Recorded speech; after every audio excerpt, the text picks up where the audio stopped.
그래서 이 농지가 우리 경매로 매각이 될 때는요, 이 제출하게 되면 보증금은 돌려주지 않습니다. 결국 보증금을 몰수하고요, 매각 불허가 결정을 해버리는 겁니다.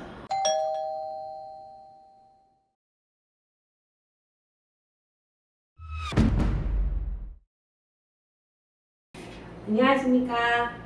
미소경매TV입니다. 이번 시간에는 토지 경매와 관련된 여러 가지 용어들에 대해서 한번 살펴볼 예정입니다. 법무사님께 속속들이 질문을 드려서 궁금했던 점을 해소할 수 있는 시간이 되길 바라겠습니다. 법무사님, 토지에 대해서 제가 권리 분석을 하다 보면 굉장히 그 토지의 종류, 지목이 굉장히 다양한 거를 좀 발견을 했거든요. 그래서 대표적으로 좀 우리가 알고 있어야 되는 그런 지목들에 대해서 좀 설명 좀 부탁드리도록 하겠습니다. 아시겠지만 토지가 왜 우리가 재테크할 때 상당히 권리 분석이라든가 가치 분석 이런 게 어렵냐면요, 실제 우리의 주거용 부동산이나 상가용 부동산은 우리가 흔히 주위에서 접할 수 있는 부동산이지 않습니까? 토지는 상가나 주택하고 다르게 공법인 규제가 상당히 많습니다. 내 땅이라 그래도 내 맘대로 건물 못 짓죠? 각종 규제들이 많다 보니까 쉽게 또 다가서는 게 힘들고요. 네. 그래서 과연 그 토지를 갖다 어떤 식으로 개발 행위가 가능한지에 따라서 또 가치가 달라지기 때문에요, 토지만큼은 그래도 공부가 좀 되셔야 된다고 봅니다.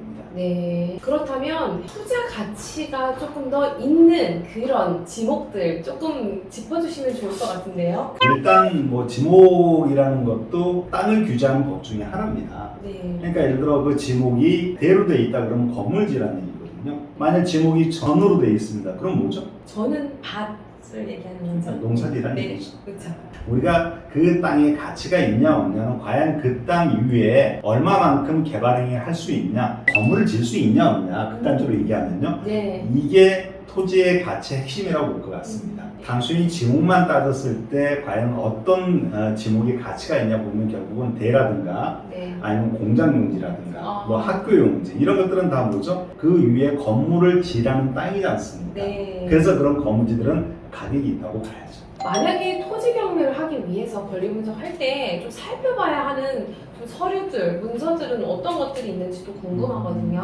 주택이 됐든 상가가 됐든 토지가 됐든 우리 경매에서 권리 분석을 좀 하기 위해서는요, 첫 번째가 등기부 보시라고 말씀을 드렸고요. 네. 등기부 보실 때 말소기준 권리 찾아서 소멸이냐 인수냐 가볍게 따지시면 됩니다. 그 다음 또 하나의 권리 분석의 핵심이 뭐냐면 점유자든 권리 분석이라고 그랬죠. 네. 그래서 과연 그 주거용 부동산이든 상가든 토지든 과연 그 경매에 나온 목적물을 갖다가 누가 점유하고 사용하는지에 따라서 분석이 좀 달라야 될 거고요. 네. 그죠?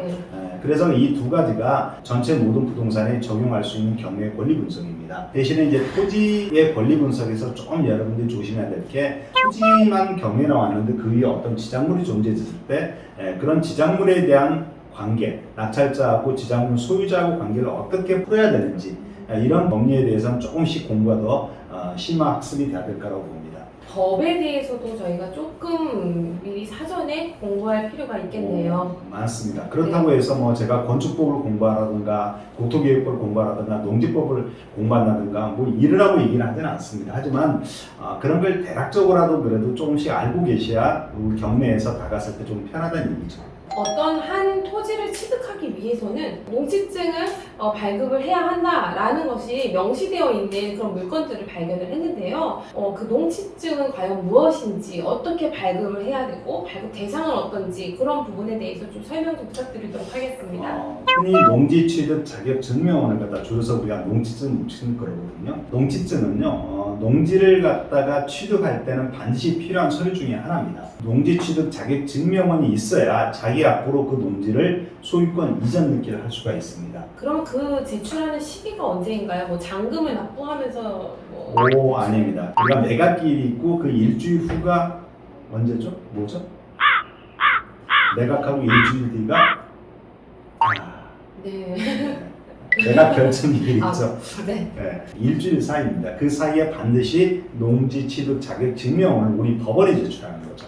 그래서 이 농지가 우리 경매로 매각이 될 때는요, 특별 매각 조건을 항시 공고를 합니다, 법원에서. 이 부동산, 이 토지는 농지이므로 농지 취득 자격 증명원을 매각 결정기일 사이에 반드시 제출해 주시기 바랍니다. 이렇게 공고를 하는 거예요. 그리고 단서를 달아놓습니다. 만일 위 기간 동안 매각 결정기일 사이에 농지증을 제출 안 해버리면 미제출하게 되면 보증금은 돌려주지 않습니다. 그런 농지증을 제출 안 해버리면 결국 보증금을 몰수하고요, 매각 불허가 결정을 해버리는 겁니다. 저와 같은 이런 경매 초보자들은 굉장히 이 부분에 대해서 좀 유념할 필요가 있겠네요. 중요하죠. 농지에 대해서는 중요합니다. 그래서 지목이 전다 과손으로 된 물건들이 우리 경매로 들어왔다 그러면요, 우리 법원에서는 농지로 보고 그 농지증을 반드시 매각 결정일 사이에 제출하도록 돼 있죠. 간혹 이런 질문 하는 분도 계십니다. 농지가 전이 이번에 경매로 나왔는데 한 평이래요. 한 평인 농지도 농지증을 발급받아야 될까요?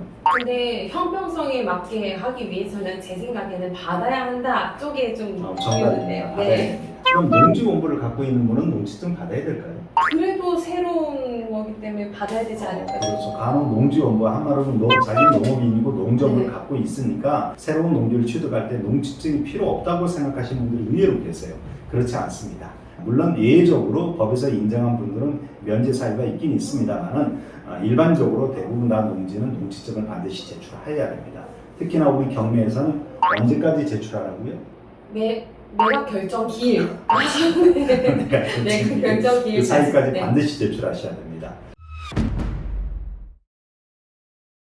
네, 이렇게 해서 토지 경매에 대한 궁금증 법무사님으로부터 아주 시원하게 답변을 얻었는데요. 도움이 되셨다면 구독, 좋아요, 알람 설정 부탁드리도록 하겠습니다. 감사합니다.